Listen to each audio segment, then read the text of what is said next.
You all have seen on your chairs and on your tables the memoirs that great Arthur penned back in 1986, where he wrote about his life. He wrote his autobiography. And it was a few months ago, while reading great Arthur's autobiography to my young son Matan, that we thought about the idea of maybe doing a short play about great Arthur's life for you all this afternoon. And so in discussing with Matan about what aspects of great Arthur's life he thought most interesting and inspired him the most, he unemphatically said it was great Arthur's service in World War II. So Matti and I, together with great Arthur's other great-grandchildren, decided to put on a short skit for you, kind of depicting great Arthur's service to his country in the Second World War.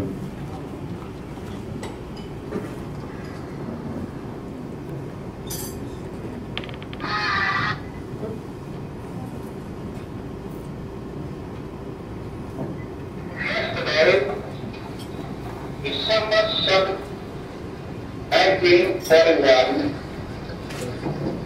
a date which will live in infamy. United States of America was suddenly and deliberately attacked by naval and air forces of the Empire of Japan.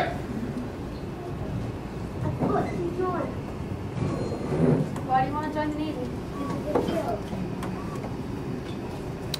Because I don't want to wait in the draft.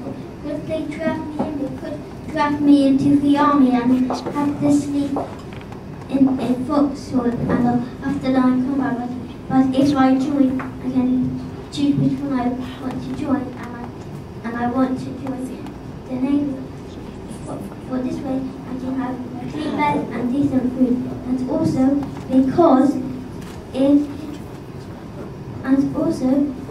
because the country has been very good to us Jews, and it's time for us Jews to do something back to the country. Clap, clap, clap. I'll miss you too. So, on January 31st, 1944, I enlisted in the U.S. Navy and was sent to U.S. Naval Training Center at Bainbridge, Maryland for basic training.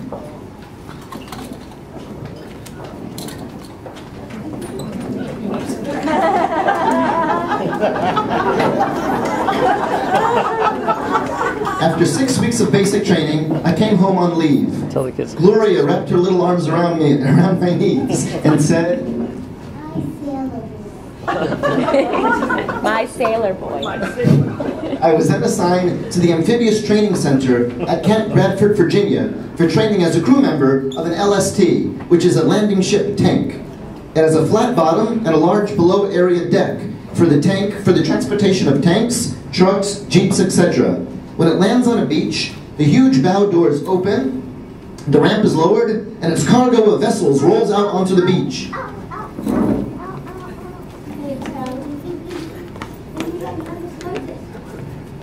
For weeks we practiced landing on a beach and moving away from the shore. At the end of the training period, we boarded a train, and after an all-night ride, we reached Boston, where we picked up a brand new LST.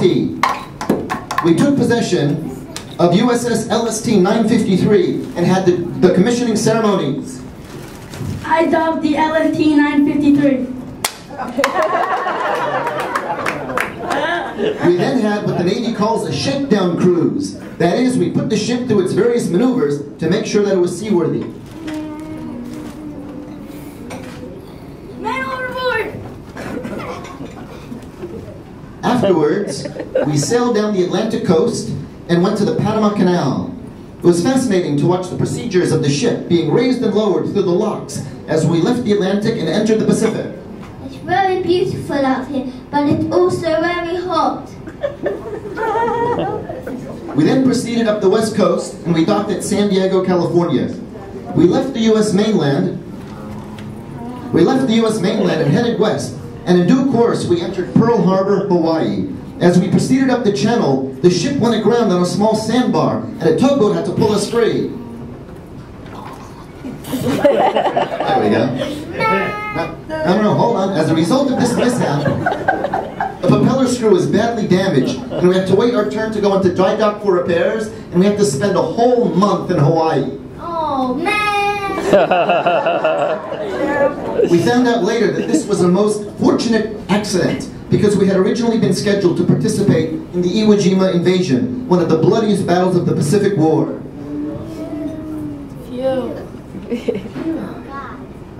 Thank God. Okay.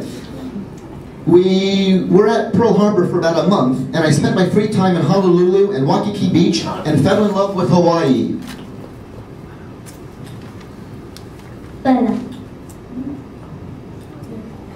Dear Bella, one day I'll take you for your second honeymoon in Hawaii.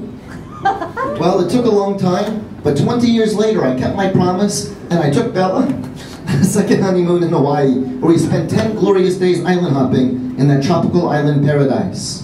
When we left Hawaii, we stopped at almost every island in the Pacific. You'll have to excuse me if I'm not pronouncing them correctly. Kwajalein, Oinotek, Saipan, Tianyen, and Okinawa. The small island of Tianyen had been converted into a huge airbase, and as we watched from the deck of our ship, we saw hundreds upon hundreds of bombers and fighters taking off for raids on Japan.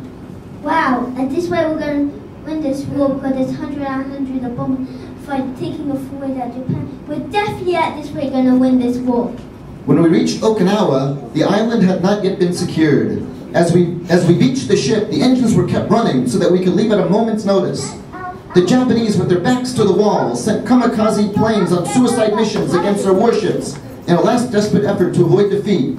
Our crew was on full red alert with four hours at battle stations and 4 hours off, around the clock. Got 4 hours battle stations, 4 hours sleep around the clock. When I came off duty and fell exhausted into bed, it seemed as if I had just closed my eyes when I'd be woken up and told to go back up on deck. Go, back to post. Go. Go back to sleep. They're coming, get up. Back to post. Positions.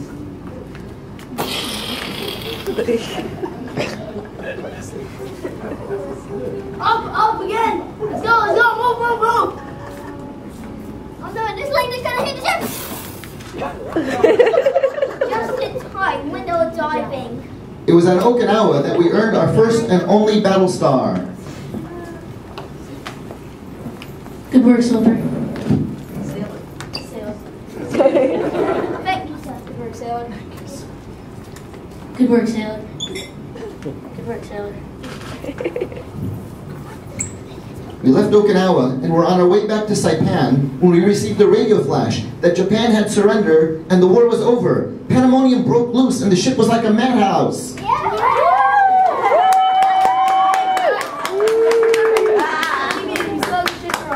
back to the post, all of you. Yes, sir.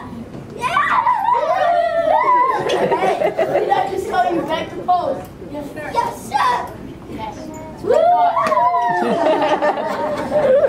We quieted down somewhat, but we were still walking on air with the knowledge that we would all, thank God, return safely to our homes and to our loved ones.